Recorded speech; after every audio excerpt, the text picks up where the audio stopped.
Hello दोस्तों, welcome to my YouTube channel bio विज्ञान। तो आज हम बायोलॉजी के कुछ इंपॉर्टेंट क्वेश्चन को डिस्कस करेंगे जो हमारे आने वाले एग्ज़ाम सीईटी के लिए बहुत ज़्यादा इंपॉर्टेंट होने वाले हैं, या फिर बायोलॉजी से रिलेटेड आपके जो भी एग्ज़ाम्स है सभी के लिए बहुत ज़्यादा इंपॉर्टेंट होने वाले हैं।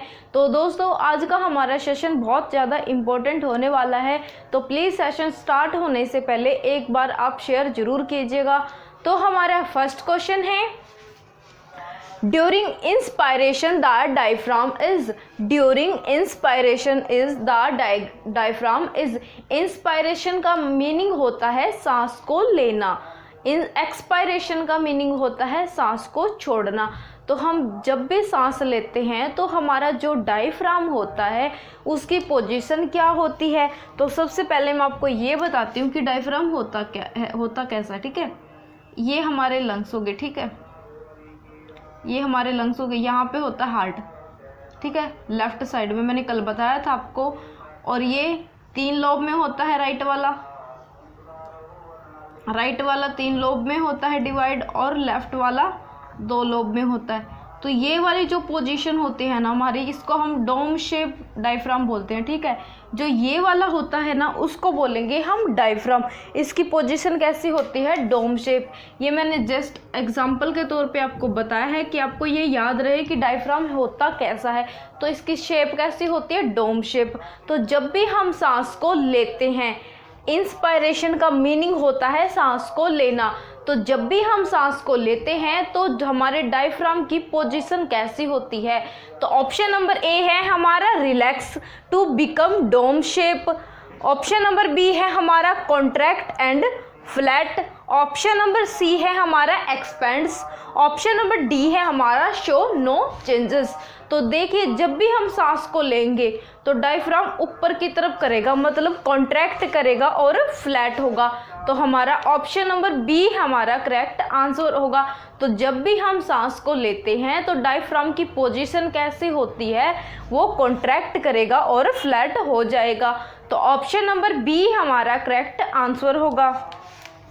तो ऑप्शन नंबर बी हमारा करेक्ट आंसर होगा। ये वाला क्वेश्चन आप खुद से ट्राई करके देख सकते हैं। मैंने आपको बता दिया है कि डायफ्राम मतलब डोम शेप का होता है। तो जब भी आप सांस को ऐसे लेंगे तो जो हमारे लंग्स के जो नीचे का जो पार्ट है उसको बोलेंगे हम डायफ्राम। उसकी शेप कैसे होगी, आप थोड़ा सा मतलब अपने आप पे ये एक्सपेरिमेंट करके देखना। ठीक है, लेकिन सीरियसली बता रही हूँ दोस्तों, क्वेश्चन ऐसे ही याद होंगे। आप थोड़ा थोड़ा ऐसे ट्राई करके देखोगे खुद से तो आपको ऐसे ही क्वेश्चन याद होंगे। तो आप ऐसे एक बार कोशिश जरूर कीजिएगा, क्योंकि आपको ऐसे क्वेश्चन याद हो जाएंगे। तो जब भी हम सांस लेंगे तो हमारा जो डायफ्राम है वो कॉन्ट्रैक्ट करेगा और फ्लैट हो जाएगा। तो हमारा नेक्स्ट क्वेश्चन है, energy is store in the liver and muscles in the form of. Energy is store in the liver and muscles in the form of. Liver और मांसपेशियों में एनर्जी यानी ऊर्जा कैसे संग्रहित होती है। लीवर और मांसपेशियों में एनर्जी कैसे संग्रहित होती है, यानी ऊर्जा कैसे संग्रहित होती है। ऑप्शन नंबर ए है हमारा कार्बोहाइड्रेट्स की फॉर्म में। ऑप्शन नंबर बी है हमारा ग्लाइकोजन। ऑप्शन नंबर सी है हमारा फैट। ऑप्शन नंबर डी है हमारा प्रोटीन। तो हमारा आंसर होगा ऑप्शन नंबर बी, ग्लाइकोजन की फॉर्म में। तो जब भी एनर्जी यानी ऊर्जा संग्रहित होती है लीवर और मसल्स यानी मांसपेशियों के अंदर, तो वो किस फॉर्म में होगी, किस रूप में होगी, तो वो ग्लाइकोजन के रूप में होगी। तो ऑप्शन नंबर बी हमारा करेक्ट आंसर होगा। तो हमारा नेक्स्ट क्वेश्चन है, which of the following is used long term, sorry यहाँ पे लॉन्ग टर्म आएगा, long term energy store by animals. Which of the following is used for long term energy store by animal। निम्नलिखित में से किसका उपयोग animals द्वारा ऊर्जा को मतलब ऊर्जा का भंडारण के लिए यूज किया जाता है। तो ऑप्शन नंबर ए है हमारा amino acids. Option number B है हमारा ग्लूकोज। ऑप्शन नंबर सी है हमारा फैट। ऑप्शन नंबर डी है हमारा ग्लाइकोजन। तो निम्नलिखित में से इसमें ये पूछा गया कि लंबे समय तक एनिमल्स के अंदर एनर्जी स्टोर होगी तो वो किस फॉर्म में होगी। तो ऑप्शन नंबर डी हमारा करेक्ट आंसर होगा।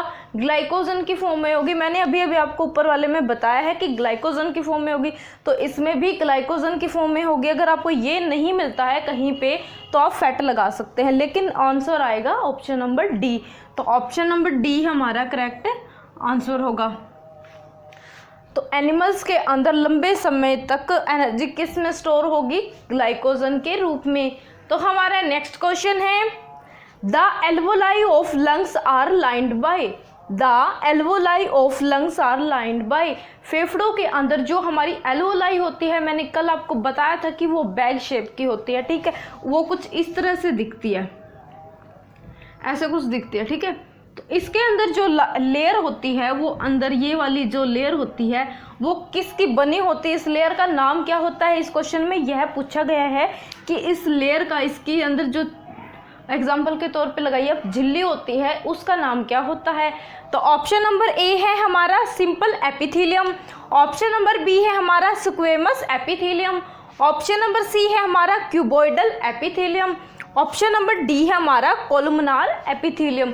तो हमारा आंसर होगा option number B, squamous epithelium. जो एल्वोलाई मतलब लंग्स के अंदर यानी कि फेफड़ों के अंदर जो एल्वोलाई होती है, उसके जो अंदर की जो लाइनिंग होती है वो किससे बनी होती है, मतलब उसका नाम क्या होता है? उसका नाम होता है स्क्वेमस एपिथेलियम। तो ऑप्शन नंबर बी हमारा करेक्ट आंसर होगा। दोस्तों ये वाला क्वेश्चन बहुत ज़्यादा इंपॉर्टेंट है, क्योंकि एल्वोलाई के ऊपर हर मतलब क्वेश्चन पूछा जाता है। लंग्स में से अगर कोई पूछेगा ना क्वेश्चंस, तो आपका एल्वोलाई पे जरूर क्वेश्चन आता है। तो आप इस क्वेश्चन को याद रखिए, मतलब सभी क्वेश्चन बहुत इंपॉर्टेंट है, लेकिन ये वाला क्वेश्चन है ना 3 बार पूछा गया है एचएससी के अंदर, क्योंकि अभी हमारा जो टारगेट चल रहा है उसके अंदर टोटली प्रीवियस ईयर क्वेश्चन चल रहे हैं। लेकिन दोस्तों मैंने जैसा कि आप सभी को बोला था कि हम बहुत जल्द स्टार्ट करेंगे अपना बैच, लेकिन उससे पहले मैं लाइव सेशन एक बार जरूर लूँगी। उसमें मुझे आपके सजेशन चाहिए कि आपको पहले कौन सा टॉपिक पढ़ना है, तो उसके अकॉर्डिंग हम देखते हैं कि बहुत जल्दी मैं लाइव सेशन भी लूँगी इसका। तो हम देखते हैं कि मतलब हमारा सेशन कब से स्टार्ट होगा, और कोशिश मेरी यही है कि मैं बहुत जल्दी ही स्टार्ट करूँ। तो चलिए हम क्वेश्चन करते हैं। तो आंसर ऑप्शन नंबर बी हमारा करेक्ट आंसर होगा। तो हमारा नेक्स्ट क्वेश्चन है, इन एक्सपायरेशन, इसके अंदर पूछा था इंस्पायरेशन मतलब सांस को लेना, इसमें बोला है सांस को छोड़ना। कंडीशन डायफ्राम बिकम्स, इसके अंदर भी यही पूछा गया था कि डायफ्राम की कंडीशन मतलब डायफ्राम कैसा होता है जब हम सांस लेते हैं, लेकिन यहाँ के क्वेश्चन में ये पूछा गया है कि जब भी हम सांस को छोड़ते हैं तो जो हमारा डायफ्राम है उसकी शेप कैसी हो जाती है। तो ऑप्शन नंबर ए है हमारा सर्कुलर, ऑप्शन नंबर बी है हमारा रिलैक्स्ड, ऑप्शन नंबर सी है हमारा fully contracted, option number D है हमारा एक्सपेंडेड। तो हमारा आंसर होगा ऑप्शन नंबर बी, रिलैक्स्ड। जब भी हम सांस को छोड़ते हैं तो जो हमारा डायफ्राम होता है उसकी शेप कैसे हो जाती है, मतलब नॉर्मल शेप हो जाती है, मतलब वो रिलैक्स कर जाता है। लेकिन जब भी हम सांस को लेते हैं तो वो कैसे करेगा, वो कॉन्ट्रैक्ट होगा और फ्लैट हो जाएगा। लेकिन जब भी हम सांस को छोड़ेंगे तो वो कैसे होगा, वो रिलैक्स पोजीशन में आ जाएगा। तो ऐसे आपको क्वेश्चन याद रखने हैं। ये 2 क्वेश्चन एक दूसरे से कनेक्टेड है। अगर आप एक भी अच्छे से याद करोगे, समझोगे उसको, तो सेकंड वाला क्वेश्चन आपसे आराम से सॉल्व हो जाएगा। तो ऑप्शन नंबर बी हमारा करेक्ट आंसर होगा। दोस्तों क्वेश्चन बहुत ज़्यादा इंपॉर्टेंट है, टोटली एनसीईआरटी बेस्ड कर रहे हैं हम, तो इसलिए क्वेश्चंस को ध्यान से समझ के कीजिएगा। तो हमारा नेक्स्ट क्वेश्चन है, respiratory system is derived from, respiratory system is derived from, श्वसन प्रणाली किससे बनी होती है, श्वसन प्रणाली किससे बनी होती है। ऑप्शन नंबर ए है हमारा एक्टोडर्म, ऑप्शन नंबर बी है हमारा मीजोडर्म, ऑप्शन नंबर सी है हमारा एंडोडर्म, ऑप्शन नंबर डी है हमारा नन ऑफ दीज। तो हमारा आंसर होगा ऑप्शन नंबर सी, एंडोडर्म। तो किससे बनी होती है हमारी श्वसन प्रणाली, तो वो बनी होती है एंडोडर्म जर्म लेयर से बनी होती है। तो ऑप्शन नंबर सी हमारा करेक्ट आंसर होगा। तो हमारा नेक्स्ट क्वेश्चन है, the breakdown product of haemoglobin is called as, the breakdown product of haemoglobin is called as haemoglobin यानी H2 मतलब Hb के टूटने के बाद क्या बनता है? तो ऑप्शन नंबर ए है हमारा आयरन, ऑप्शन नंबर बी है हमारा बिलीरुबिन, ऑप्शन नंबर सी है हमारा हीमोसाइनिन, ऑप्शन नंबर डी है हमारा स्केटोल। तो हमारा आंसर होगा ऑप्शन नंबर बी, बिलीरुबिन नाम का प्रोडक्ट बनता है। जब हीमोग्लोबिन टूटता है तो बिलीरुबिन नाम का प्रोडक्ट बनता है, यानी कि उत्पाद बनता है। तो ऑप्शन नंबर बी हमारा करेक्ट आंसर होगा। तो हमारा नेक्स्ट क्वेश्चन है, oxygen is transported to every cell of the body thought. Oxygen is transported to every cell of the body thought. Oxygen को शरीर की हर कोशिका तक कौन पहुंचाता है, कौन लेकर जाता है? तो ऑप्शन नंबर ए है हमारा आरबीसी, आरबीसी मतलब रक्त, लाल रक्त कोशिकाएं। ऑप्शन नंबर बी है हमारा डब्ल्यूबीसी, श्वेत रक्त कोशिकाएं। ऑप्शन नंबर सी है हमारा RBC and WBC. Option number D है हमारा आरबीसी एंड हॉर्मोन्स। तो हमारा आंसर होगा ऑप्शन नंबर ए, आरबीसी यानी लाल रक्त कोशिकाएं। तो ऑक्सीजन को मतलब ऑक्सीजन को कोशिका के हर भाग तक, हर कोशिका तक तो कौन लेके जाता है? तो वो लेके जाते हैं आरबीसी यानी कि लाल रक्त कोशिकाएं, रेड ब्लड सेल्स। तो हमारा नेक्स्ट क्वेश्चन है, during respiration carbon dioxide is transported in the form of. During respiration carbon dioxide is transported in the form of. श्वसन के दौरान कार्बन डाइऑक्साइड का परिवहन कैसे होता है? श्वसन के दौरान, रेस्पिरेशन का मतलब होता है श्वसन, श्वसन के दौरान कार्बन डाइऑक्साइड का परिवहन कैसे होता है? ऑप्शन नंबर ए है हमारा dissolve plasma, option number B है हमारा sodium carbonate, option number C है हमारा potassium carbonate, option number D है हमारा partly dissolve in plasma and partly in the form of sodium and potassium bicarbonate. तो हमारा आंसर होगा option number D, partly dissolve in plasma and partially in the form of sodium and potassium bicarbonates। तो हमारा answer होगा option number D. तो हमारा answer क्या होगा? Option number D.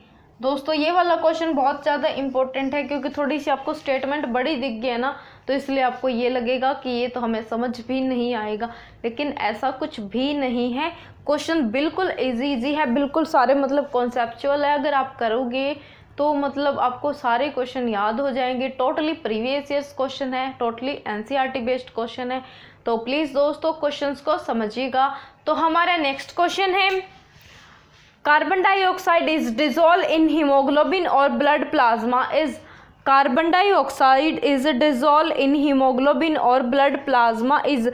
Carbon dioxide haemoglobin और रक्त प्लाज्मा में घुल जाती है। तो ऑप्शन नंबर ए है हमारा, मतलब किस फॉर्म में घुलती है? तो ऑप्शन नंबर ए है हमारा कार्बोनेट्स, ऑप्शन नंबर बी है हमारा बाइकार्बोनेट्स, ऑप्शन नंबर सी है हमारा oxy haemoglobin, option number D है हमारा कार्बोक्सी हीमोग्लोबिन। तो हमारा आंसर होगा ऑप्शन नंबर बी, बाइकार्बोनेट। तो कार्बन डाइऑक्साइड जो गैस होती है ना, वो प्लाज्मा के अंदर और रक्त के अंदर सबसे ज़्यादा बाइकार्बोनेट के रूप में डिसॉल्व होती है। तो ऑप्शन नंबर बी हमारा करेक्ट आंसर होगा। तो हमारा आंसर क्या होगा? Option number B, option number B हमारा करेक्ट आंसर होगा। तो दोस्तों क्वेश्चन बहुत ज़्यादा इम्पोर्टेंट है, प्लीज़ हर क्वेश्चंस को समझ के कीजिएगा, आपके हर क्वेश्चन सॉल्व हो जाएंगे। तो प्लीज़ आप सभी से रिक्वेस्ट है कि एक बार आप वीडियो को फिर से देखा कीजिए, मतलब एक बार तो आप देखते हैं, लेकिन एक बार और पूरी वीडियो को समझिए, ध्यान से सुनिएगा। आपको लिखने की भी ज़रूरत नहीं पड़ेगी, मेरे पास मतलब मैंने PDF बना रखी है, अगर किसी को भी चाहिए हो तो आप कमेंट सेक्शन में मैसेज कर सकते हैं या फिर इंस्टाग्राम पे मैसेज कर सकते हैं। तो दोस्तों क्वेश्चन बहुत ज़्यादा इम्पोर्टेंट है, प्लीज़ आप कम से कम 2 बार वीडियो को देखिए। अगर 2 बार नहीं भी देखते हैं तो एक बार जब आप वीडियो देखते हैं तो प्लीज़ उसको अच्छे से सुनिएगा, अच्छे से समझिएगा। अगर आपको ऐसा लगता है कि आपको किसी भी क्वेश्चन में कोई डाउट है या फिर कुछ भी सजेशन देना हो तो आप कमेंट सेक्शन में हमें बता सकते हैं या फिर इंस्टाग्राम पर मैसेज कर सकते हैं। लेकिन दोस्तों क्वेश्चन बहुत ज़्यादा इम्पोर्टेंट है, क्योंकि हमने प्लांट फिजियो के बहुत सारे क्वेश्चंस करे हैं, तो मैंने सोचा कि थोड़ा आपको कुछ और करवाते हूँ, इसलिए मैंने breathing and exchange of gases का हम क्वेश्चंस कर रहे हैं। लेकिन ये क्वेश्चन दोस्तों बहुत ज़्यादा इम्पॉर्टेंट है, कॉन्सेप्चुअल भी है, क्योंकि अगर आप काफ़ी क्वेश्चन ऐसे हैं कि आप खुद से ट्राई करके देखोगे ना तो आपको समझ में भी आएंगे कि मैं क्या कहना चाह रही हूँ, क्या बोलना चाह रही हूँ। लेकिन आप ये मत सोचिए कि ये इंग्लिश मीडियम में हमसे नहीं होगा, क्योंकि दोस्तों ऐसा कुछ भी नहीं होता। अगर आप ट्राई करोगे तो ये बहुत ज़्यादा ईजी लगने लगेंगे। आप बाइलैंग्वेज कीजिए, मैं बाइलैंग्वेज ही करवाती हूँ। बस क्वेश्चन को आप थोड़ा सा समझोगे तो आपके सारे क्वेश्चन टोटली कवर होंगे। लेकिन दोस्तों आपको समझना पड़ेगा, क्योंकि क्वेश्चन बहुत इंपॉर्टेंट है और हमारा एग्ज़ाम भी नज़दीक आ रहा है। अगर आपको ऐसा लगता है कि सीटी का पता नहीं होगा या नहीं, कंफर्म है या नहीं, लेकिन आप ये मत सोचिएगा कि अगर सीटी का आगे होता है, और इसको कह देते हैं कि आगे और पोस्टपोन हो गया, तो आप ऐसा मत सोचिएगा कि हमारी जो तैयारी है वो वेस्ट जाएगी।